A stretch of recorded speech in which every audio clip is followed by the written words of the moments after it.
오늘 우리가 같이 생각할 말씀은 요엘 말씀하고 사도행전 말씀인데 그 말씀을 보기 전에 먼저 다른 말씀 먼저 보고 그 다음에 그 말씀을 좀 생각해 보겠습니다. 시편 19편 구약 815쪽 6절까지 같이 읽습니다. 하늘이 하나님의 영광을 선포하고 궁창이 그의 손으로 하신 일을 나타내는도다. 날은 날에게 말하고 밤은 밤에게 지식을 전하니 언어도 없고 말씀도 없으며 들리는 소리도 없으나 그의 소리가 온 땅에 통하고 그의 말씀이 세상 끝까지 이르도다. 하나님이 해를 위하여 하늘에 장막을 베푸셨도다. 해는 그의 신방에서 나오는 신랑과 같고 그의 길을 달리기 기뻐하는 장사 같아서 하늘이 끝에서 나와서 하늘 저 끝까지 운행하며 그의 열기에 피할 자가 없도다. 아멘. 제임스 보이스라는 사람이 하나님께서 인간에게 두 가지 큰 책을 주셨는데 자연이라는 큰 책과 성경이라는 작은 책을 주셨다 이런 말씀을 했습니다. 하나님이 하나님을 알도록 하는데 자연과 성경을 통하여서 알게 해 주셨다라고 말씀하고 있어요. 우리가 알고 있듯이 그 계시라고 그러죠. 하나님이 자신을 밝혀 보여서 우리들에게 알려주시는 것입니다. 자연이라는 일반 계시가 있고 또 성경이라는 특별 계시가 있죠. 오늘 우리가 읽었던 이 말씀은 이 계시에 대해서 하나님께 찬송하는 이 두 계시, 큰 책과 작은 책에 대한 이 계시에 대해서 하나님께 노래하는 그런 찬송시입니다. 물론 시인은 다윗이고요.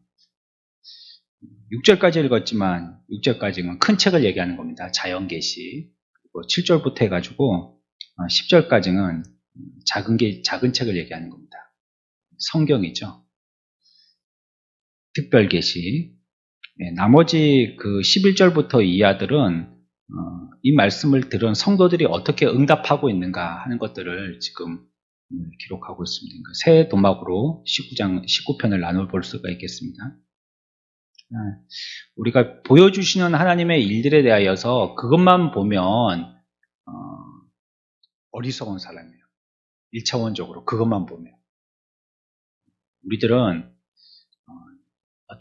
좀 수준 높은 사람들입니다. 세상 사람들은 육신의 것만을 보고 일희일비하지만 우리들은 그 사람들이 슬퍼하는 것을 대단하게 생각 안 할 수 있고요.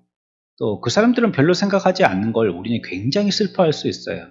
이면의 것들을 생각하는 게 우리의 습성이죠. 자연을 보게 하시는 하나님 우리가 기억해야겠어요. 그러니까 자연만을 본다면 정말 그냥 1차원에서 끝나는 거고요.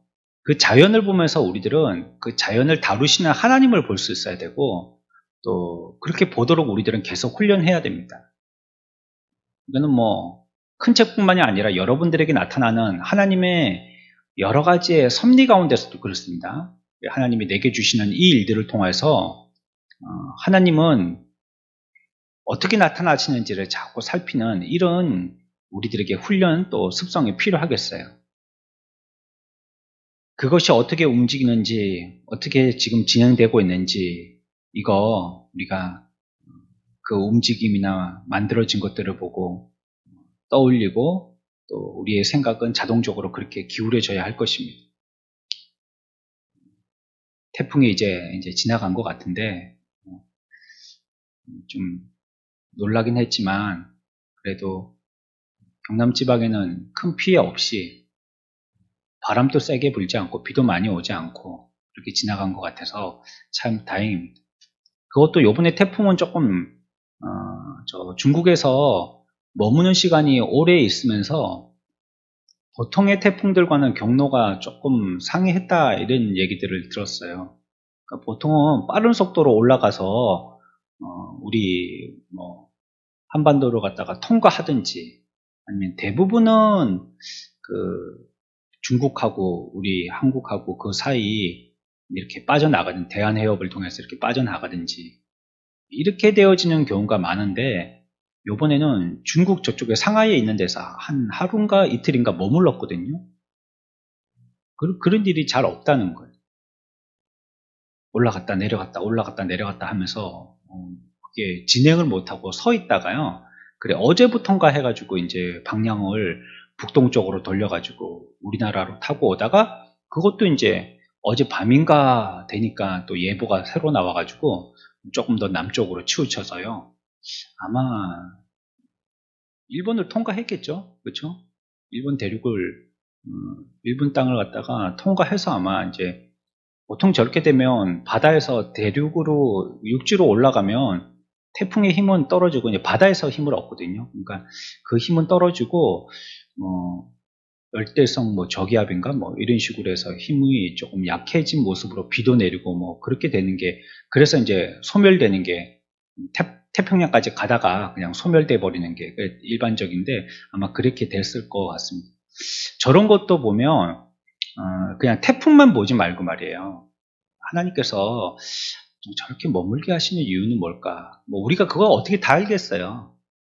그렇죠? 뭐 기상학자들은 나와서 뭐뭐 설명을 하던데 그거는 이제 학자들이 얘기하는 거고 학문적으로 접근하는 거고 우리들은 하나님 믿는 사람들이니까 좀 영적으로 접근을 하고 신앙으로 접근했었을 때 하나님은 왜 저렇게 하셨었겠는가? 이거 학자들처럼은 그 기상에 대해서 우리가 알지 못하지만 그들이 알지 못하는 이런 영적인 부분에 대해서는 우리가 어느 정도 가늠하다든지 아니면 그런 부분들을 두고 우리가 충분히 묵상해 볼 수가 있겠어요.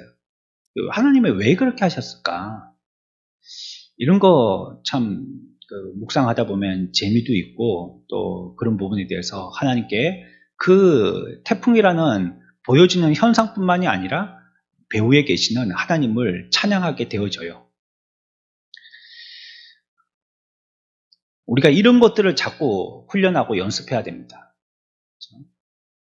그 배후에 하나님을 자꾸 살펴야 되는 것이에요. 우리가 뭐 이렇게 솜씨 있는 물건들을 보면 여러분들 휴대폰 다 갖고 계시잖아요. 휴대폰 뭐 최신 폰이라고 하고 뭐 이제 해가 거듭할수록 뭐 자꾸 새로운 폰들이 나오고 하는데 이제는 뭐 새로운 폰이라 해도 뭐가 새로워질까요? 그게 오히려 더 궁금해요. 이제는 뭐 개발될 게 거의 다 된 것 같아요. 카메라도 그렇고 뭐 안에 있는 기능들도 그렇고 뭐 속도도 그렇고 뭐 얼마나 이제는 더 될까? 뭐 굽혀졌다 펴졌다 뭐 말아졌다 펴졌다 뭐 이 정도나 될까? 아니면 홀로그램처럼 뭐 공중에 떠가지고 보이는 이 정도나 될까? 뭐 특별한 이제 더 이상의 그 기술적인 뭐 큰 혁신 같은 변화가 일어나겠는가 잘 모르겠어요. 이런 걸 봐도 말이죠. 여러분들이 그걸 쓰면서 이것을 만든 사람을 만나기는 참 어려울 거예요. 그렇죠? 그 휴대폰 만든 사람은 여러분들이 어디서 언제 만나겠어요? 그러면 자동차 타지만 자동차 만든 사람을 갖다가 언제 자동차 안에서 같이 만나겠어요? 기차 타고 비행기 타지만 비행기 탄 사람, 뭐 자동차 탄 사람, 뭐 기차 탄 사람, 그 기차 만든 사람, 비행기 만든 사람 그 안에서 언제 한번 만날 수 있겠어요? 그 만날 일은 거의 없을 것입니다. 하지만 만든 사람은 누군지 모르죠. 누가 휴대폰을 만들었고 누가 이렇게 좋은 기능의 차를 만들고 기차를 만들고 배를 만들고 비행기를 만들고 우리 이거는 모르죠. 우리가 다 모르죠. 하지만 우리가 알 수 있는 거는 그런 기능들을 갖다가 써보니까 야 이거 잘 만들었구나 하는 건 알잖아요. 대단하다 싶은 거. 예전에 뭐 삐삐 있을 때만 해도 야 이거 뭐 대단한데 싶었는데 그리고 조금 있다가 보니까 CD폰이라는 게 나왔어요. 여러분들 CD폰 아세요? CD폰 알면 조금 이렇게 숙성되신 분들입니다. CD폰 모르시는 분들은 조금 쌩쌩하신 분들. 예전에는 폰이요. 거의 집에서 쓰는 유선전화기 이런 것뿐이 없었잖아요. 그러다가 이제 CD폰이 나오면서 그게 아마 우리로서는 보면은 뭐 그전에도 뭐 카폰도 있었고 뭐 이렇게 벽돌처럼 생긴 큰 그런 모토로라에서 나온 그런 휴대전화기도 있었지만 그런 거 우리나라에서는 뭐 보급이 거의 안 됐었고 이렇게 뭐 지금의 휴대폰 크기에 한 두세 배 되는 그런 폰의 크기에 이런 두께도 이만한 거 이런 거 가지고 이건 어디 가서 전화가 되냐면 전봇대 옆에 그것도 그런 기지국이 붙어있는 전봇대 옆에 그 근처에 가야지만 전화가 되는 그런 무선 전화기가 있었어요. 무선 전화기. 막 이렇게 손을 들고 다니면서 막 그 전파 찾으러 다니고 그랬었었죠. 기생충의 영화에서 뭐 나오는 장면처럼. 그런 것만 해도 막 대단하다 했었거든요. 그런 것만 해도. 야, 이제 뭐 집 전화 이렇게 줄 없는 전화, 이런 전화 쓰는 시대가 있구나. 그리고 빨리 달리는요, 고속버스나 기차에서는 그런 전화가 또 안 됐어요. 속도가 빠른 뭘 타면 그건 또 안 돼요. 그 전화기는. 서가지고 그런 기지국이 옆에 있는 전봇대 옆에서나 이렇게 하면, 그러니까 전화를 받으려면 밖에 나가야 되고 그런 불편 같은 게 있었었죠.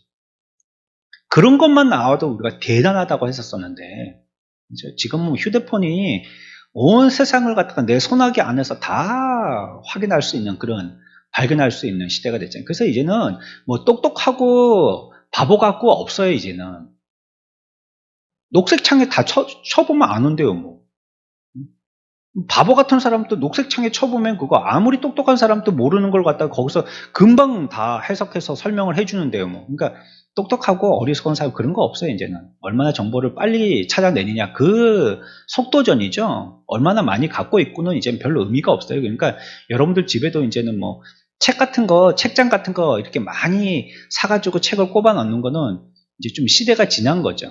그런 시대는 지났어요. 그 책장에 책이 한 권도 없어도요, 얼마든지 지식 정보를 갖다가 얻을 수 있고 충분히 그걸 갖다가 저장할 수 있습니다. 요만한 하드디스크 한 개만 있으면 뭐 그 안에 뭐 몇천만 권의 책을 갖다가 다 집어넣을 수 있으니까요. 그거 하나 있으면 되지 뭐하러 책꽂이를 사겠어요. 그러니까 이런 거 봐도요, 와, 이거 대단하다 싶으잖아요. 이런, 누가 도대체 이걸 만든 거야? 아마 이런 거. 근데 그걸 써보면 우리가 안단 말이에요. 써보면 야, 이거 대단하다. 이거 이 만든 사람은 정말 똑똑하다. 어떻게 이렇게 편한 걸 만들었는지, 이렇게 유용한 걸 만들었는지 하고 그 사람을 노래하게 되죠. 마찬가지라는 거. 하나님이 만드신 태풍 지나가는 거, 이런 거, 또 뭐 우리나라 사계절이 있는 거, 또 하늘 파랗고 또 물도 있고 또 구름도 있고 막 이런 거, 흙도 있고 막 이런 거. 여러분들 나무 같은 것도 보세요. 신기하지 않아요? 흙에다가 나무를 꼽아놨는데 어떻게 저렇게 사는지 말이에요. 우리는 뭐 맛있는 걸 먹어도 더 맛있는 거 없나 이러고 있는데, 쟤네들은 그냥 저기 흙에다가 그냥 꼽아놓으면, 그리고 물만 주면 산단 말이에요. 뭘 먹고 사는지 도대체. 신기해. 흙이라는 게 도대체 뭔가. 그 안에 과연 뭐가 있길래 뭐 식물들이 꽂았다 하면 거기서 그냥 영양분을 빨아먹고 살고, 뭐 수십 년, 수천 년을 한 곳에서 심겨진 나무들도 있잖아요. 그러면 그 근처에 있는 영양분이 다 빨아먹으면 죽어야 될 텐데 어떻게 저렇게 사는가, 그거 신기하잖아요. 그런 걸 보면 우리가 하나님을 찬양하게 되는 것이에요. 그것이 우리가 하나님을 체험할 수 있는 기회가 되는 거죠. 그 하나님이 이루신 솜씨를 가지고 하나님을 찬양할 수 있는 기회가 되어지는 것입니다. 저와 여러분들에게 주신 여러 가지의 일들을 통하여서 우리는 하나님을 찬양해야 돼요. 그게 우리의 일들입니다. 그러니까 좀 진중함이 필요합니다, 우리들에게. 그래서 그 말씀을 들었을 때도 그 말씀이 어떤 말씀인지 살펴보게 되는데 많은 노력들이 필요하고, 무슨 어떤 단순한 도리를 가르쳐서 어떻게 할 때는 어떻게 하라, 뭐 할 때는 뭐 해라, 뭐 그냥 단편적인 지식으로만 기억하고 그걸 써먹으려고 할 게 아니라 그 원리가 뭔가 이런 것도 조금 우리가 애써서 노력해서 한번 알아보려고 하고요. 또 그걸 통하여서 우리의 삶의 전반적으로 그냥 어떤 하나의 기술을 아는 사람이 아니라요, 그 기술을 쓸만한 인격의 사람, 이것이 더 중요한 것 같아요. 이 시대는. 뭐 예를 들면요, 하나님 말씀 잘 알아듣는 사람, 또 기도 잘 하는 사람, 또 지식적으로 성경을 많이 아는 사람, 또 자기의 기술이 있어서 그 교회에 어떤 봉사를 잘 하는 사람, 어떤 기능적인 그 특별함을 갖고 있는데 그런 것들이 다 필요합니다. 그런 사람들은 반드시 있어야 되고요. 그런데 그런 일을 할 만한 사람으로서 그 일을 하는 사람이라면 효과는 훨씬 극대화되죠.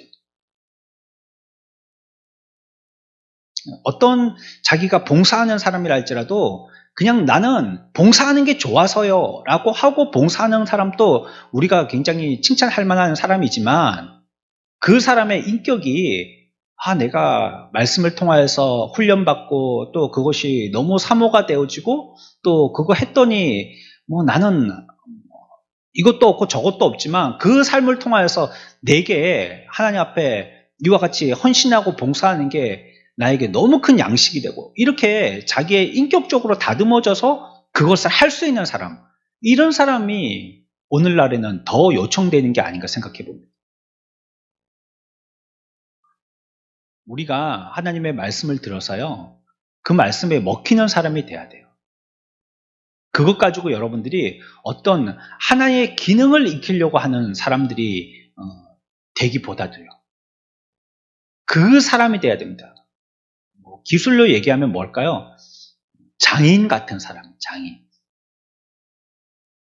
뭐 하나 얼마나 잘 고치느냐 이것보다도 그 전반적인 걸 다 아울러서 아는 사람 같이요. 그런 사람이 필요하다라고 생각이 되어집니다. 하나님은 지금도 그 일들을 계속 하고 계시고요. 우리들에게 그런 섭리들을 계속 보여주고 계십니다. 저와 여러분들에게. 태풍 불고 바람 불고 비 오고 계절 이런 얘기를 했지만 우리 가운데 하나님이 이루시는 일들 말이죠. 그 가운데서 그 솜씨를 통하여서 하나님을 깨닫고 아는 자가 돼야 되는 거예요.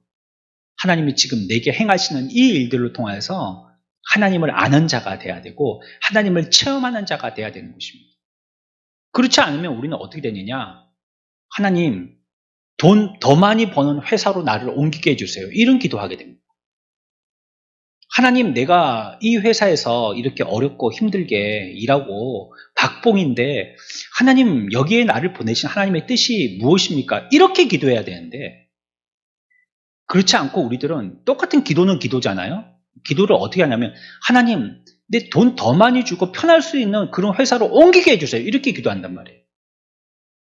기도를 한다는 의미에서는 둘 다 잘하는 거죠.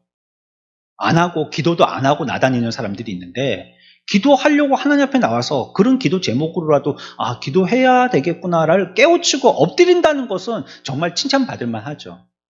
그러나 우리가 모든 면들이 하나님께서 그와 같이 섭리하신다는 걸 갖다가 기억하고 있다면요, 후자와 같이 기도하기보다는 전자처럼 기도해야 한다는 거예요.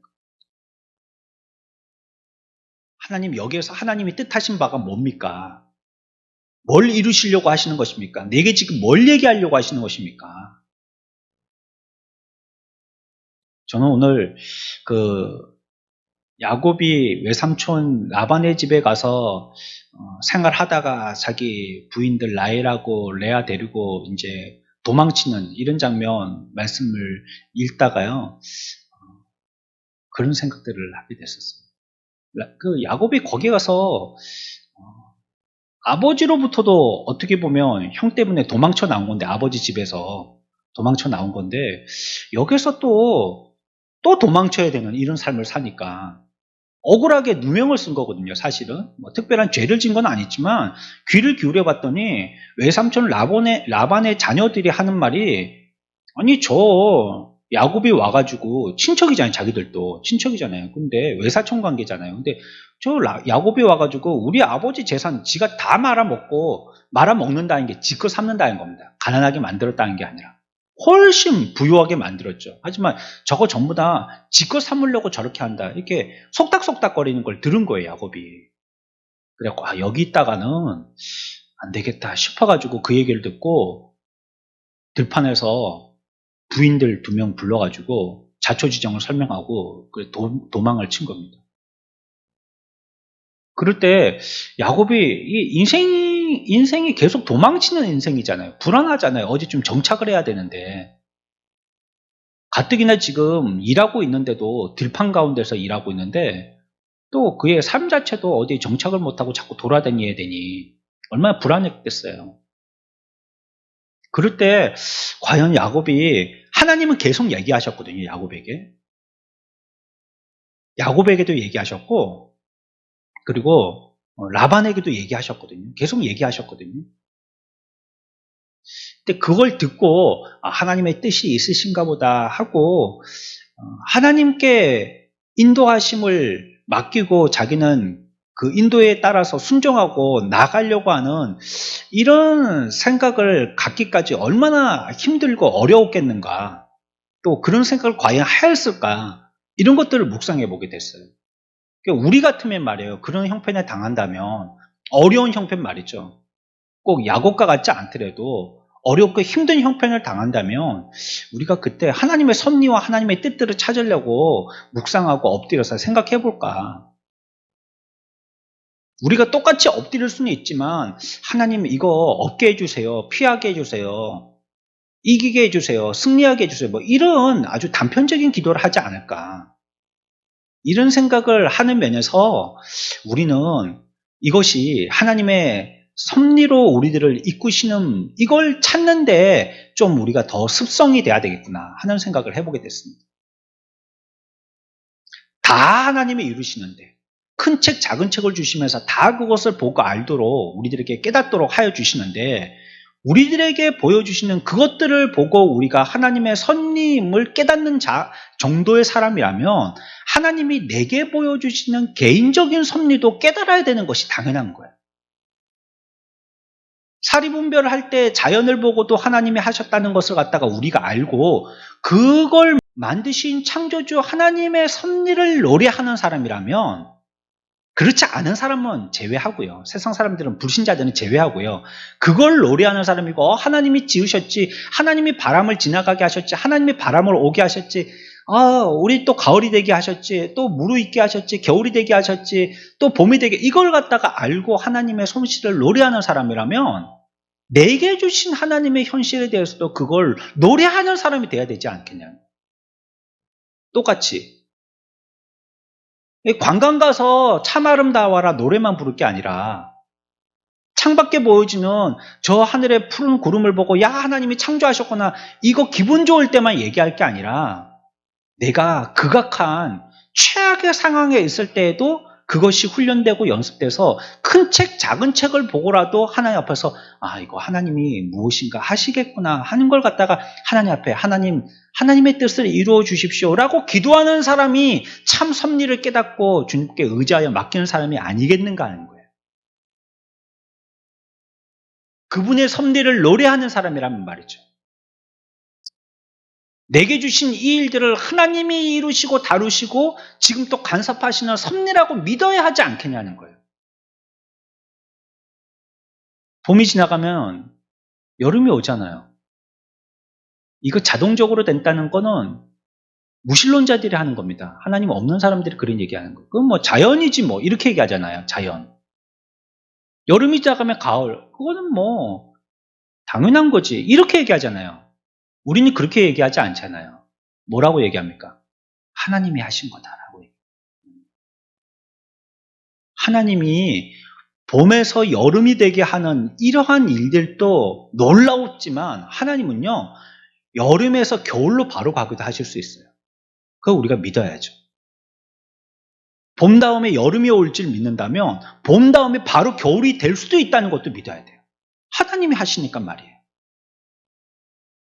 우리의 일상 가운데서 하나님이 주시는 이렇게 예상치 못했던 어려운 일들, 힘든 일들이 있을 때에 그때도 하나님이 우리를 그와 같이 사계절을 통하여서나 자연의 이치를 통하여서 하나님의 섭리를 우리들에게 깨우치도록 지식을 주시고 우리가 그것을 깨달을 수 있는 영적인 판단력이 있다면 우리에게 주신 일들에 대해서도 개인적으로 그와 같이 하나님을 찬양하고 깨달아야 된다요. 그와 같은 저와 여러분들 되시기를 축원합니다. 예수 그리스도의 이름으로 축원합니다. 깨달아야 합니다. 그러니까 손해가 없어요. 그래서 예수 믿는 사람들은 손해가. 코로나라에서 지금 자영업자들이 많이 힘들어해서 상경 시위, 차량으로 1인 시위 뭐 이런 것도 하고 막 그러잖아요. 그 마음을 어째 모르겠습니까? 자영업자들이 얘기한 이거는 공식적인 데이터는 아닌데 자영업자들이 얘기하기로는 지금까지 한 20명이 자살했다고 그래요. 장사가 안 돼서. 어제 나와 있는 뭐 서울의 어떤 그 자영업자 하시는 분의 기사는 읽어보니까 가게 정리하고 그것 가지고 이제 마지막 있는 직원 남은 월급 주고 그리고 극단적인 결단 내렸다는 거. 그러니까 얼마나 어렵겠습니까 그 사람들. 네? 한번 장사해 보겠다고. 보통 뭐 퇴직하면 뭐 하십니까 그분들이. 장사하시잖아요. 제일 만만한 게 뭐죠? 치킨집. 또 우리나라 사람들이 뭐 치킨 많이 먹기도 하고, 그렇죠? 많이 먹기도 하고, 또 아이들도 참 좋아하고, 그리고 뭐 그게 특별한 레시피가 있는 게 아니잖아요. 그냥 튀겨서 내고, 나머지는 뭐 양념으로 다 하는 거니까.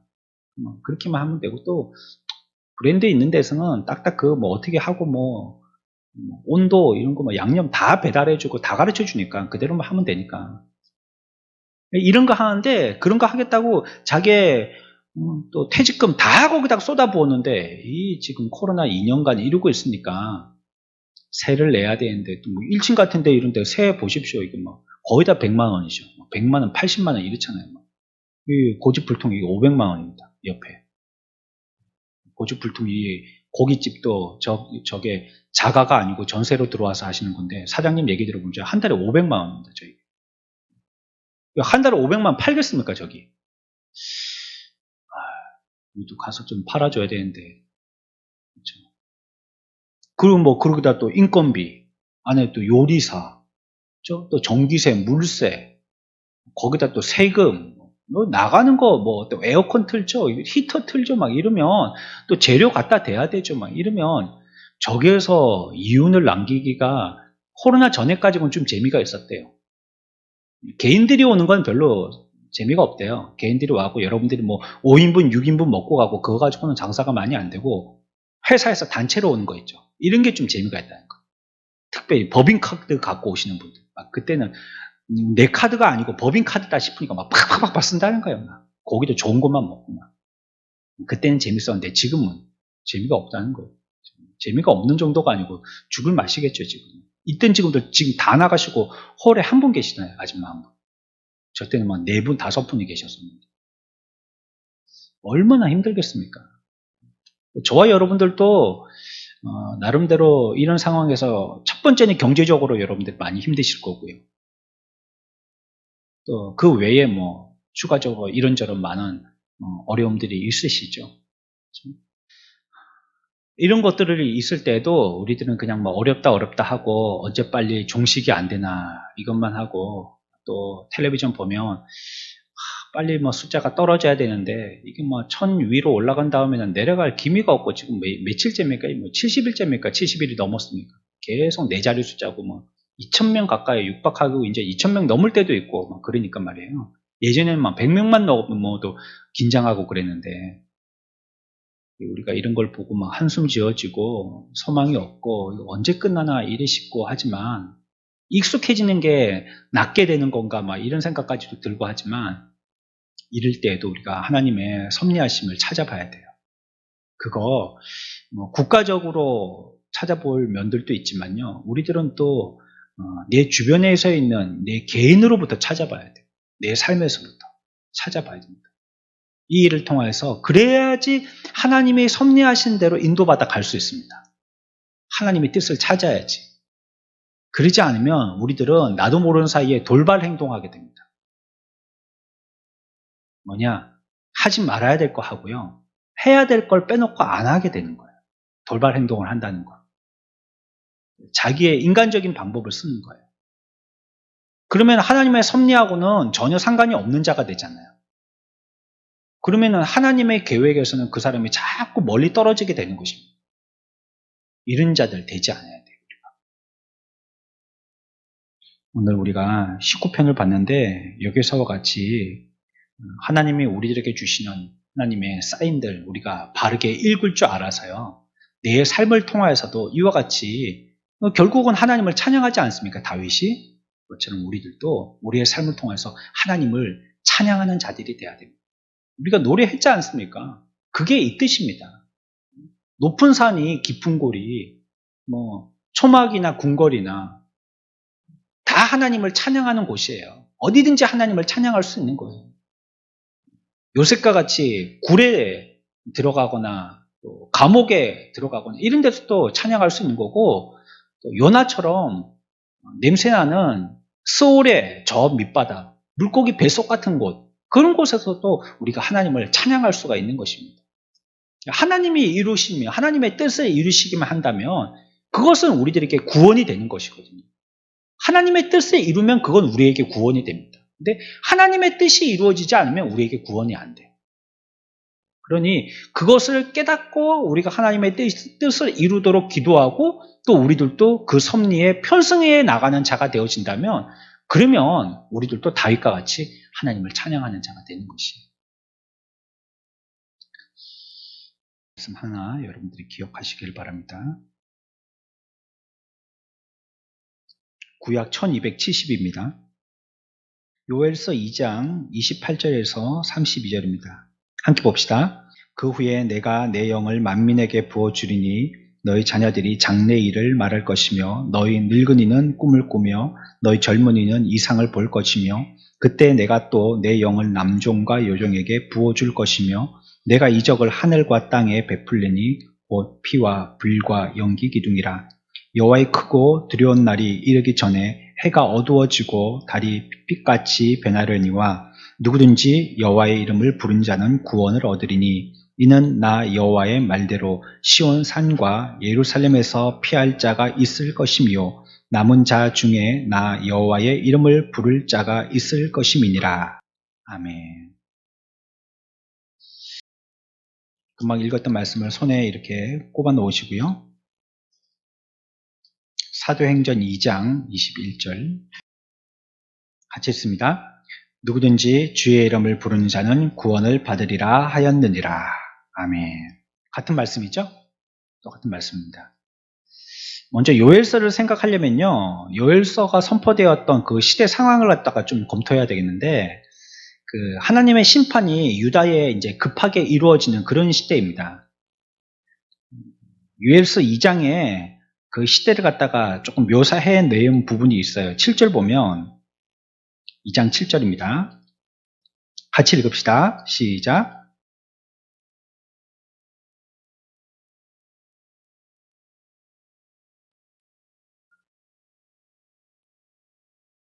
예. 이게 무슨 말입니까? 침략해서요. 그들의 땅이 침략당해서요. 그 땅이 에덴과 같이 됐었으나 이제는 황폐하게 됐다는 겁니다. 그래서 막 용사같이 달려오고 뭐 무사같이 성을 기어오르고 그래서 다 함락돼 버린 겁니다. 다 황폐하게 되어버린 것입니다. 그렇죠? 그래서 이러한 상황에 처해 있는 이 유다 민족들이 얼마나 두려웠고 힘들었는지 또 6절에서 얘기하고 있어요. 6절 같이 봅니다. 시작. 이거 대충 추측이 가시죠?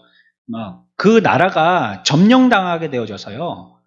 이제 거의 다 허물어지게 죽게 되어지니까 이제 그 미래가 암울하잖아요. 자기의 생명이 어떻게 될지 모를 때 굉장히 두려움을 느끼잖아요. 내가 살지 죽을지 모를 때 굉장히 두려움을 느끼죠. 우리가 이래갖고 어쩔까 하는 그런 두려움 정도가 아니라 죽고 사는 문제에 있어서 두려운 말이죠. 굉장히 두렵지 않습니까? 그때 얼굴이 하얘지는 거예요. 백성들이 질리고 얼굴이 하얘지는 거예요. 게다가 그런 상황을 갖다가 이렇게 묘사하고 있어요. 10절 같이 읽습니다. 시작.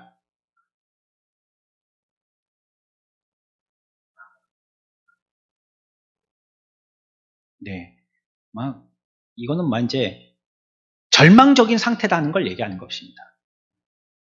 민족적으로도 이제는 거의 끝까지 갔고 더 이상 빛이 안 보이는 거예요. 여기에 어떤 혜성과 같은 어떤 위대한 영웅이 한 명 나타나가지고 그 문제를 갖다가 기적과 같이 반전시키고 그래서 우리들은 또 기사회생하고 이르렀으면 좋겠는데 이게 안 되는 거예요.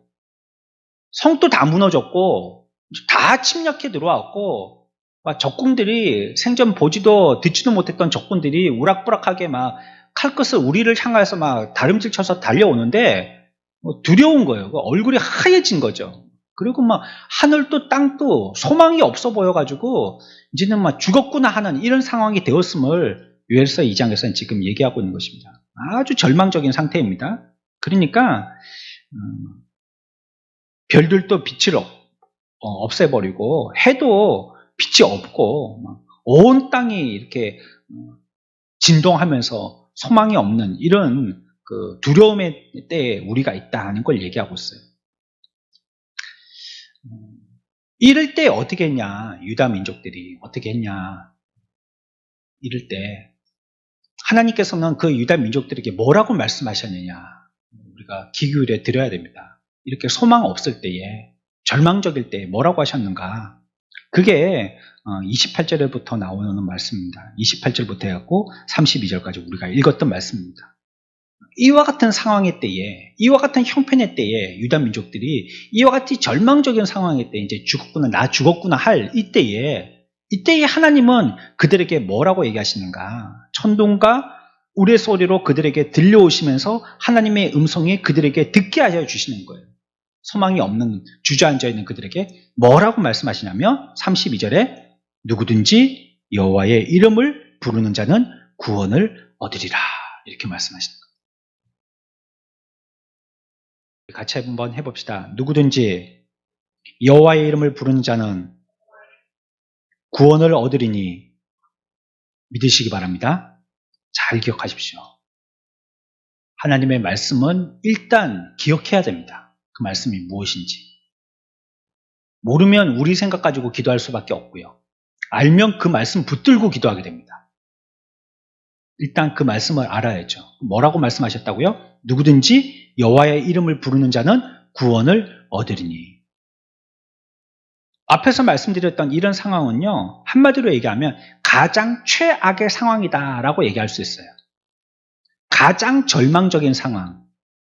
이때의 구원은 여전히 필요한 것입니다. 우리들에게 있는 게으름이나 영적인 여유가 뭐가 있냐면 살만할 때 하나님을 부른다는 겁니다. 사람들이 하나님을 찾고 부를 때가요, 자기들이 조금 살만할 때예요. 언제 기도하느냐?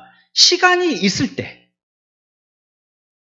또 크게 무슨 일이 없어서 기도 좀 해볼까 할 때, 건강이 좀 받쳐줄 때, 뭐 회사 어느 정도 제대로 돌아갈 때, 뭐 아이들 뭐 별 걱정시키지 않고 공부할 때, 이럴 때는 하나님 앞에 나와서 간구한다는 거예요.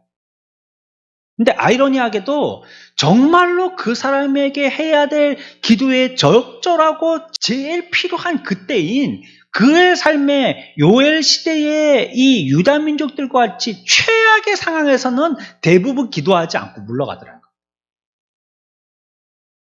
문제가 터지고 몸은 만신창이가 되고 회사는 알거지가 되고 집은 막 풍비박산 나고 막 이럴 때 하나님 앞에 나와서 기도해야 되는데, 대부분 사람들은 어떻게 하고 있냐면 얼굴이 하얗게 질려가지고요, 아무것도 못하고 있더라는 거예요. 그때 아무것도 못하고 있더라는 거예요.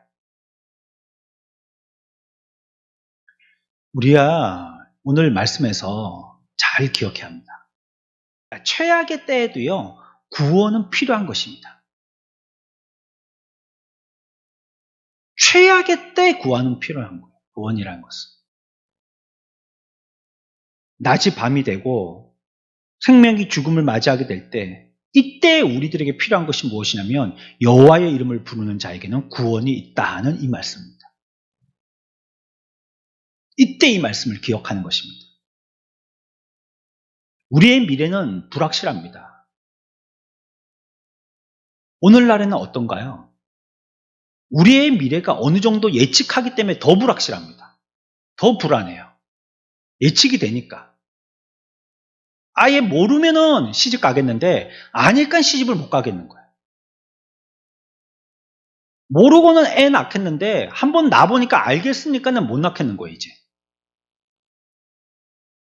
우리의 미래가 깜깜하기 때문에 이게 또 절망적이지만요, 어느 정도 앞에 한 사람들의 모습을 예로 보니까 예측이 되니까 더 두렵고 떨려요. 더 절망적인 거예요. 오늘날 청년들은 뭐 먹고 살아야 될까요? 우리 청년들은 뭐 해 먹고 살아야 될까요? 우리나라에 지금 뭐 돈 벌 수 있는 것이라고는 유일한 빛이 부동산 아니에요, 부동산. 부동산이 아니고서는 뭐 돈 벌 수 있는 방법이 뭐가 있어요, 지금? 어느 나라나 지금 다들 어렵겠지만요. 그런 거 보니까 청년들이 절망하는 겁니다. 절망들을 하는 거죠. 예전에는 회사가 일할 일꾼들을 딱 준비하고 있다가 데리고 갔잖아요. 스카웃이라 해갖고 딱 데리고 갔잖아요. 좋은 인재들.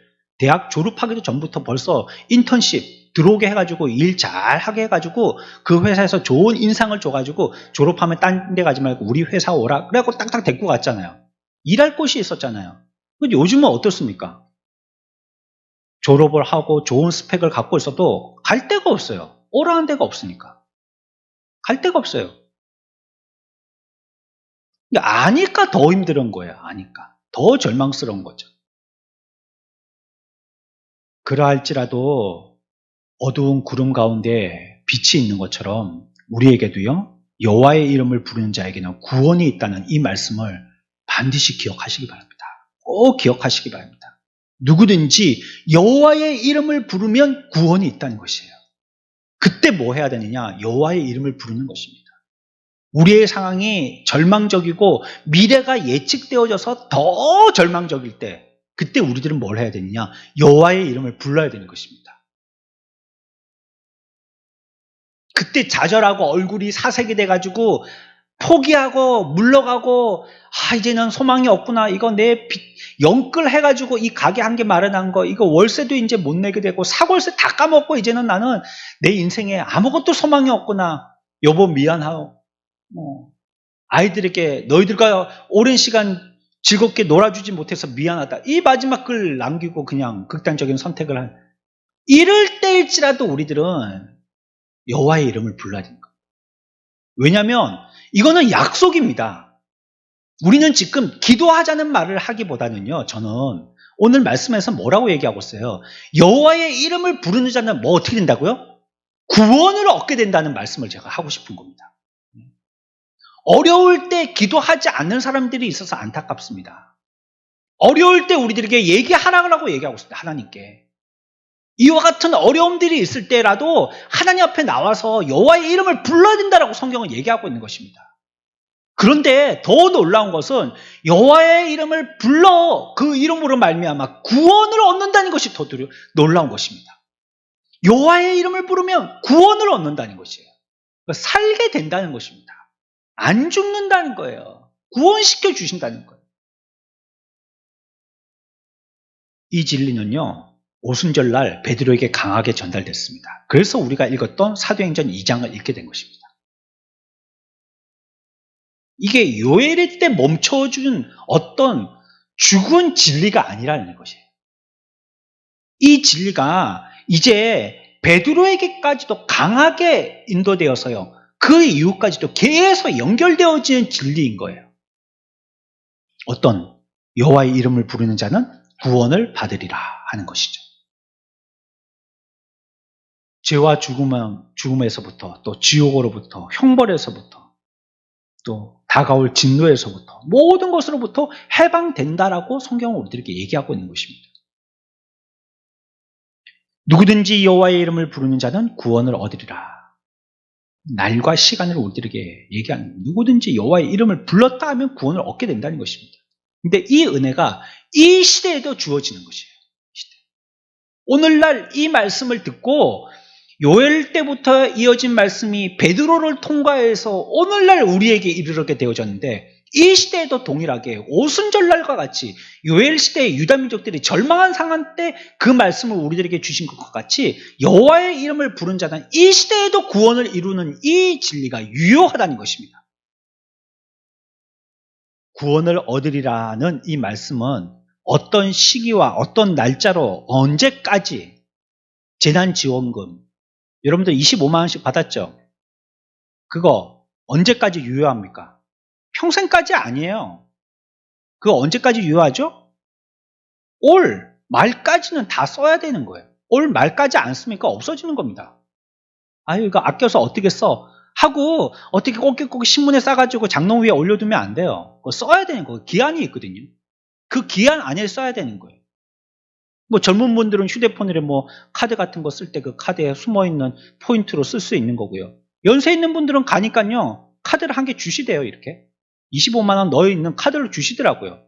그 카드 받아와가지고 그 카드 가지고 쓰면 되는 것입니다. 써야 되는 거. 기한이 있어요. 기한이. 하나님의 은혜의 기한은, 이것은 구약의 어떤 요엘 시대의 역사적인 배경을 가지고 있는 구원, 그들의 민족적인 구원, 오순절날 베드로에게도 그 암울한 시대에 다시 새 힘을 얻게 하고 성령의 능력을 얻게 하는 어떤 구원. 그러나 주님이 말씀하신 이 구원의 시기는요, 계속된다는 거예요. 우리에게. 그 기한이 없이 오늘날까지 이르러서 그때로만 기한이 끝나지 아니하고 우리에게까지도 지속되어져서 그것은 계속된다는 것을 성경 얘기하고 있는 것입니다. 감소되지 않고요. 더 풍성해진다는 걸 얘기하고 있어요. 그러니 우리가 이것을 두고 하나님 앞에 기도해야 합니다. 여호와의 이름을 부르는 자는 구원을 얻게 되어지는 이 은혜가 우리 가운데 임하여서 우리가 이 말씀을 기억하고 하나님 앞에 나와서 간구할 때에 그 은혜 가운데 우리들도 구원을 받는 하나님의 크신 은혜를 체험하게 되어지는 이 일들이 나타나게 해달라고 주님 앞에 간구해야 됩니다. 이거는 진리이고 약속이기 때문이에요. 우리가 구원을 얻게 되어져야 돼요. 이때에 하나님이 내게 주시는 개인적인 이러한 때에, 이 암흑한 때에, 이 겨울과 같은 이때에 구원을 얻어야 되는 것입니다. 여호와의 구원이 우리에게 있는 것입니다. 뭐라고요? 그 이름을 부르는 자는 구원을 얻는다고 했습니다. 부르게 되어지면 구원을 얻는다. 저는 개인적으로 오늘 이 시간이 그 단초를 제공하는 시간이 되었으면 좋겠습니다. 이미 여러분들이 잘 알고 계셨겠지만, 이 말씀은 너무 잘 알고 계시는 말씀이겠지만, 오늘로부터 해서 하나님이 우리들에게 주시는 이러한 형편과 상황이 있을 때에 우리가 이 말씀을 기억하여서 이때 내가 구원을 이루도록, 또 하나님이 나를 이때 구원해 주신다고 하였으니까 이 말씀 믿고 그 말씀 붙들고 살기를, 믿음으로 생활하기를 우리가 오늘로부터 해서 여기에 담대함을 얻고 담력을 얻는 자들이 되었으면 좋겠어요. 저와 여러분들이 그렇게 해서요, 하나님이 주시는 이 모든 일들을 통하여서 하나님이 우리들에게 은혜를 끼치시고 또 그것을 통하여서 우리에게 복이 되도록 하시는 우리 모든 사람들이 이 일을 통하여서도 다 구원의 은혜를 크게 입는 저와 여러분들 다 되시기를 축원합니다.